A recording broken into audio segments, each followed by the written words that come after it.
నదులు, వనములు, నానా మృగములు, వేద శాస్త్రములు, విహిత కర్మములు రాముడు రామదాసు. ఇవన్నీ రాముడే ప్రకటించేది. ఈ వాల్మీకి మహర్షి పొందిన మానసిక స్థితి ఆయన కూడా పొందాడు కాబట్టి రామభక్తులందరూ ఈ స్థితిని పొందేవాడు. అసలు ఏ భక్తుడికైనా ఉండాల్సిన స్థితి. పూజా మందిరంలో ఉన్న గణసేపు పద్ధతిగా ఉన్నారంటే బయటకు వస్తే జనశాసనమే అంటే ఆ పూజలో ఉపయోగం లేదు, కాలక్షేపం మాత్రమే. తిరుపతి కొండ మీద 3 రోజులు చాలా బాగుంటారండి, ఇంటికి వచ్చాక చెప్తారంటే విధానంగా అనుకోండి.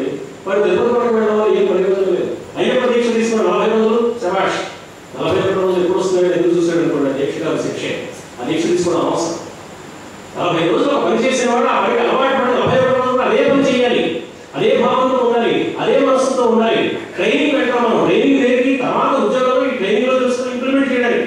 ట్రైనింగ్ అయిపోయింది కాబట్టి ఎక్కడి నుంచి ఎలా పర్వాలేదు, ట్రైనింగ్ అంటే ఈ ట్రైనింగ్ దేవాలయంలో గంటసేపు ఉండడం, పూజా మందిరంలో అరగంట కూర్చొని ధ్యానం చేయడం, ఓ పుణ్యక్షేత్రంలో ఒక రోజు గడపడం, ఇదంతా ట్రైనింగ్. ఎప్పుడు ట్రైనింగ్ అయినా, ఎప్పుడు రిహార్సల్ అయినా. నాటకం చేస్తాం, ఇక్కడ రిహార్సల్ చేసి అక్కడ నాటకం వేయి.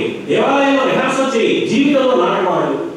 జీవితాన్ని ఆ రిహార్సల్ వల్ల పొందే ఫలితాన్ని నాటకంగా ప్రదర్శించు. జీవితంలో అనుభవాన్ని తెలుసుకొని నిత్య జీవితంలో ఆచరించవలసిన అన్ని కర్మలను ఆచరిస్తుకొని కర్తవ్యానికి సంబంధించిన పనులేవి మారకుండానే ఈ కర్తవ్యంలో ఆ భగవంతుడిని చూడాలి.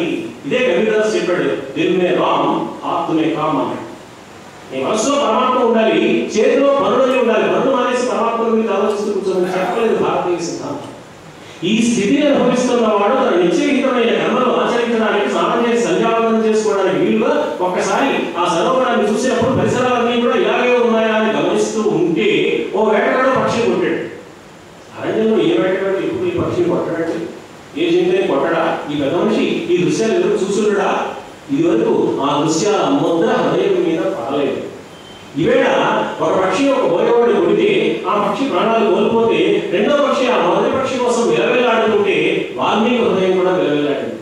మంచివారి కథలు వినడం ద్వారా, పెద్దల యొక్క చరిత్ర వినడం ద్వారా, మహానుభావుల జీవిత వృత్తాంతాలు తెలుసుకోవడం ద్వారా ఏం జరగాలంటే మనస్సు సున్నితం కావాలి. మనం చేసే సాధనల వల్ల, అది యోగాభ్యాసం కావచ్చు, అది పూజ కావచ్చు, అభిషేకం కావచ్చు, ఏ క్రతువైనా కావచ్చు, ఎవరి మనస్తత్వానికి సరిపోయే ఆధ్యాత్మిక విధానాన్ని వాడు ఎంచుకోవచ్చు. ఫలితం ఏమిటి అంటే మనస్సు సుకుమారంగా ఉండాలి. ఈ సుకుమారమైన మనస్సుతో ఇతరులకు ఉపయోగపడే వ్యక్తులుగా మనం ఉండాలి. ఇతరులకు ఉపయోగపడాలంటే మనస్సు ఏమో సుకుమారంగా ఉండాలి, శరీరం ఏమో దృఢంగా ఉండాలి. నా శరీరమే దృఢంగా లేకపోతే ఇతరులకు నేనేం చేస్తాను? నేనే చేయించుకోవాల్సిన స్థితిలో ఉంటే అందుకే శరీరం దృఢంగా ఉండాలి. శరీరం ఎంత దృఢంగా ఉన్నా మనస్సు సుకుమారంగా లేదనుకోండి, శరీరం సుఖంగా ఉంటే వాడి సేవ చేయడానికి ఎన్ని పనులు లేవు అంటాడు. అందుకే ఇతరుల గురించి ఆలోచించదు.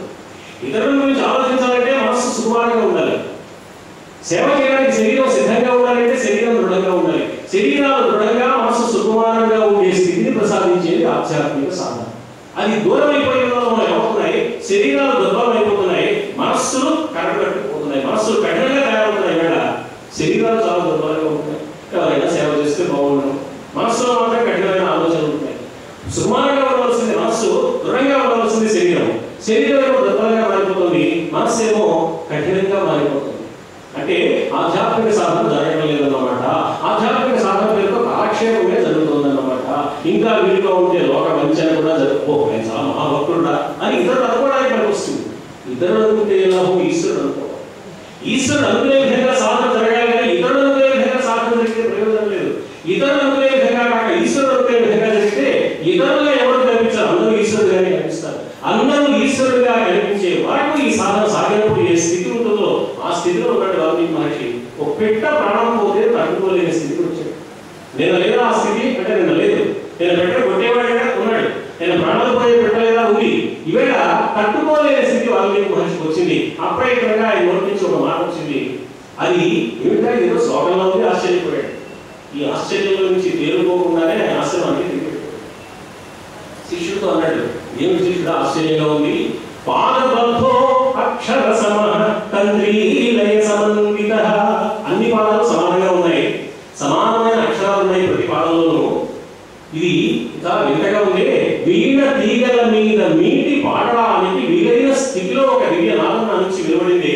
ఆశ్చర్యంగా ఉంది. ఏంటి ఇలాంటి మాటలు వెలువడ్డాయి? నేను ఆశ్చర్యపోతున్నాను. శ్లోకము శ్లోక రూపాన్ని పొందింది. శ్లోక శ్లోక త్వమాగతః. శ్లోకం అనే దానిలో రెండు ఉన్నాయి. ఒకటి శ్లోకం ఉంది, రెండోది లోకం. ఈ నీ శ్లోకం నీ గురించి కాక లోక